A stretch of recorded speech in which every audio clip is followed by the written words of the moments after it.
حضرت ابن مسعود رضی اللہ تعالیٰ عنہ بیان کرتے ہیں، شیطان انسانی روپ دھار کر لوگوں کے پاس آتا ہے، ان سے جھوٹی باتیں کرتا ہے، پھر جب لوگ منتشر ہو جاتے ہیں تو ان میں سے ایک آدمی کہتا ہے، میں نے ایک آدمی کو سنا، میں اس کے چہرے سے شناسا ہوں لیکن میں اس کا نام نہیں جانتا، وہ یہ بات بیان کرتا تھا۔ مشکات المصابی حدیث نمبر 4863۔ حضرت عائشہ رضی اللہ تعالیٰ عنہ بیان کرتی ہیں، نبی صلی اللہ علیہ وسلم حضرت ابو بکر رضی اللہ تعالیٰ عنہ کے پاس سے گزرے تو وہ اپنے کسی غلام پر لعنت کر رہے تھے۔ آپ نے ان کی طرف دیکھ کر فرمایا، کیا لعنت کرنے والے اور صدیقین اکٹھے ہو سکتے ہیں؟ رب کعبہ کی قسم ہرگز نہیں۔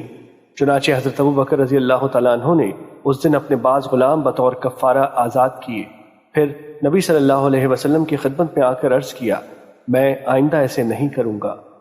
مشکات المصابی حدیث نمبر 4868۔ حضرت عمر بن خطاب رضی اللہ تعالیٰ عنہ کے آزاد کردہ غلام اسلم رضی اللہ تعالیٰ عنہ بیان کرتے ہیں کہ ایک روز حضرت عمر رضی اللہ تعالیٰ عنہ حضرت ابو بکر صدیق رضی اللہ تعالیٰ عنہ کے پاس گئے تو وہ اپنی زبان کھینچ رہے تھے۔ یہ منظر دیکھ کر حضرت عمر نے فرمایا، اللہ آپ کی مغفرت فرمائے، اسے چھوڑ دیں۔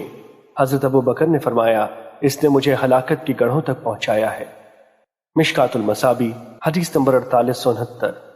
حضرت عبد الرحمن بن غنم اور حضرت اسماء بنت یزید رضی اللہ تعالیٰ عنہ سے روایت ہے کہ نبی صلی اللہ علیہ وسلم نے فرمایا، اللہ کے بہترین بندے وہ ہیں کہ جب انہیں دیکھا جائے تو اللہ یاد آ جائے، جبکہ اللہ کے بندوں میں سے بدترین لوگ چغل خور، پیاروں کے درمیان جدائی ڈالنے والے اور گناہوں سے لا تعلق لوگوں پر برائی کا الزام لگانے والے ہیں۔ مشکات المصابی حدیث نمبر 4871۔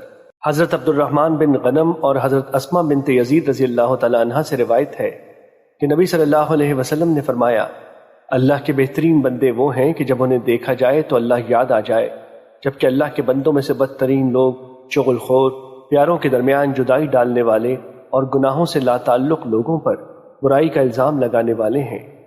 مشکات المصابی حدیث نمبر 4872۔